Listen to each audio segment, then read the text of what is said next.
आहे ना. Mic test mic test mic test mic test. काय झालं मागे करू का राजू थोडंसं मागे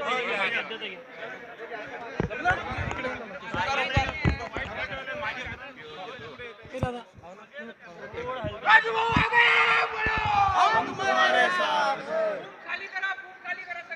तू सांगा होळी आहे तुझ्या मताने भाऊ शिवसेनेमध्ये प्रवेश झालेला आहे.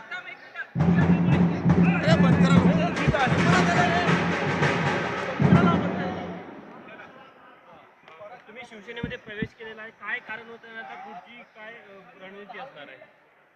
या देशाचे लोकप्रिय नेते सन्माननीय मोदी साहेब यांच्या नेतृत्वात काम करण्याची इच्छा माझी झाली.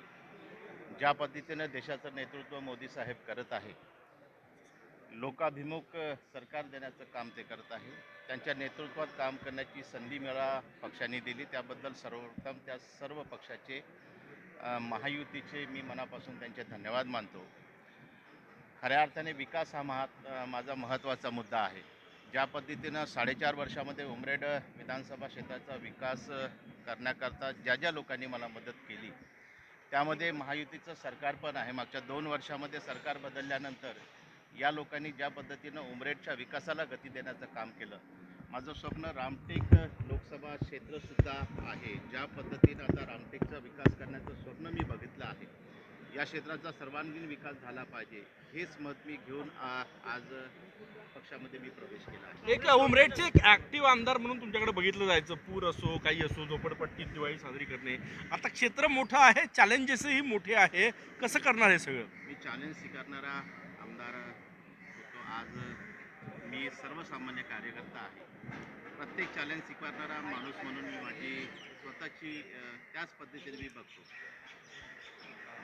काँग्रेस सोडण्याचं कारण काय होतं?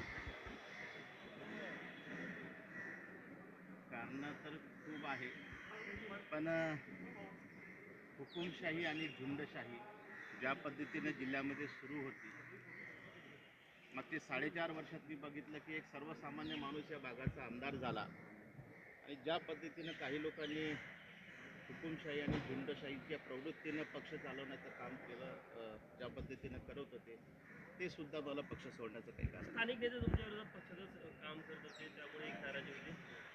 मी आता काही कोणाची नाराजी जाणवणार, माझी काम करण्याची एक स्टाईल होती, पण मला ही झुंडशाही आणि हुकुमशाही ही पसंत नव्हती. काँग्रेसच्या काही वरिष्ठ नेत्यांशी काही बोलणं झालं होतं का तुम्ही पक्ष सोडताना? बोलणं झालं होतं. काय काँग्रेसचा पायपूस कोणाच्या काही राहिला नाही आणि मला असं वाटतं या देशाचे लोकनेते व महाराष्ट्राचे लोकमान्य आमचे मुख्यमंत्री शिंदे साहेब, फडणवीस साहेब आणि अजितदादा ज्या पद्धतीने या महाराष्ट्रात काम करत आहे, त्याच गतीमध्ये मिसळण्याचं काम मी केलं. काँग्रेस कल्चर आणि आता शिवसेना कल्चर ऍडजस्ट कराल का तुम्ही शिवसेनेत? नक्की शेवटी विकास हा महत्त्वाचा आहे. माझ्यासाठी या क्षेत्राचा विकास करणं हे महत्त्वाचं आहे आणि ज्या पद्धतीने या देशाचे नेते सन्माननीय मोदी साहेब ज्या पद्धतीनं काम करत आहेत, त्याच्या पद्धतीनेच आम्ही काम करतो. गेले 2 दिवस झाले 2 विदर्भातले नेते तुमच्या सोबत होते, एक तर किरण पांडव आणि बंटी भांगडिया, सावलीसारखे 2ही दिवस तुमच्या सोबत होते. काय भूमिका होती? हे माझे मित्र आहे, हे माझे मित्र आहेत. शेवटी राजकारणामध्ये बरेचसे मित्र मी जोडले आहेत 4-4.5 वर्षामध्ये. मित्रत्वाचं नातं सगळ्यांसोबत माझं राहिलं. देवेंद्र फडणवीस यांची अत्यंत महत्त्वाची भूमिका राहिली होती. कशा प्रकारे त्यांनी तुमच्यावर मागच्या काही महिन्यांपासून ते काम करत होते, लक्ष ठेवलं होते, कशी मदत झाली? हे नक्की आहे की मागच्या जवळजवळ 2 वर्षामध्ये ज्या पद्धतीने त्यांनी मला विकास कामाकरता मदत केली, त्याचा खऱ्या अर्थाने या सगळ्या याच्यामध्ये त्यांचाच हे आहे. काँग्रेसमधून तुम्ही उमेदवारीसाठी मागणी केली होती का लोकसभेच्या? काय बोलणं झालं होतं का काही? मला असं वाटतं की मागणी करण्याची आवश्यकताच नव्हती. ते त्यांना कळायला पाहिजे होतं की सर्वसामान्य माणसाला जबाबदारी देण्याचं काम त्यांचं होतं. मी ज्या पद्धतीने माझ्या भागात काम करत होतो, मागणी करण्याची आवश्यकताच नव्हती. ते त्यांना कळायला पाहिजे होतं. मी अगोदरच म्हटलं की कुणाचं पायपूस कोणाच्या हातात राहिलं नाही आहे. काँग्रेसमध्ये तिकीट मिळेल? मला वाटत होतं की एखाद्या वेळा ते चर्चा करतील म्हणून. ज्या पद्धतीने गेल्या काही दिवसांपासून चर्चा होती का तुम्ही काँग्रेस सोडणार आहे, अशा परिस्थितीत तुम्हाला थांबवण्याचा प्रयत्न काँग्रेसमधून झाला नाही? मी सांगितलं ना की आता कोणाचं पायपूस कोणात राहिलं नाही, त्यांना काही देणं घेणं राहिलं नाही आहे. पक्ष संपवण्यासाठीच निघाले सगळे. तर ते मी म्हणणार नाही का, बघू आता समोर काय काय. लढत तुल्यबळ होईल असं वाटतंय का? नक्कीच. मोदीचा जो नारा आहे 400 पार, त्याच्यामध्ये आपलं रामटेक सुद्धा राहील. कधी काही आपले अर्ज कधी भरणार आहे तुम्ही? 27 तारखेला नामांकन अर्ज भरणार. गडकरी साहेब आणि माझा अर्ज सोबतच तुमची लिस्ट आली नाही अजून, कधी येणार आहे? कधी काळी आपण List- ज्या list- याचे लिस्ट आज येईल ना. कधी काळी केदार हे आपले नेते होते आणि त्यांच्याच विरोधातल्या तुल्यबळ उमेदवारासोबत तुमची लढत होणार आहे. मी सर्वसामान्य लोकांचं नेतृत्व करतो. रामटेकच्या लोकसभा निर्वाचन क्षेत्रातल्या प्रत्येक माणसाची ही निवडणूक आहे. ज्या पद्धतीने मी उमरेडची निवडणूक लढलो त्यावेळेस उमरेडच्या लोकांनी मला डोक्यावर घेतलं होतं. मला असं वाटतं की रामटेक लोकसभा निर्वाचन क्षेत्रातली प्रत्येक जनता या सर्वसामान्य माणसाला डोक्यावर घेईल.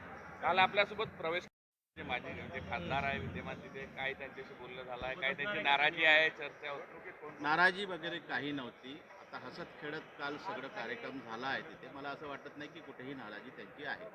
सर हिंदी में बताइए, आपने कांग्रेस छोड़ के शिवसेना ज्वाइन की है, क्या आप रामटेक लोकसभा चुनाव लड़ने जा रहे हैं? कांग्रेस छोड़ने के क्या कारण है? ये नक्की है कि मैं रामटेक लोकसभा लड़ने जा रहा हूँ. कांग्रेस छोड़ने का मैंने कारण यही बताया कि हुकुमशाही और झुंडशाही जिस प्रकार से पक्ष में चल रही है ये मुझे मंजूर नहीं थी. और क्या कारण थे? स्थानिक नेताओं से आपका कुछ विवाद? मैं कोई कारण ज़्यादा बताऊंगा. मैंने यही कहा कि हुकुमशाही और झुंडशाही जो पक्ष में चल रही है ज़िले में वो मुझे मंजूर नहीं थी. मुझे ऐसा लगता है हज़ारों कार्यकर्ता और पक्ष छोड़ के मेरे साथ में आने वाले हैं. वो एक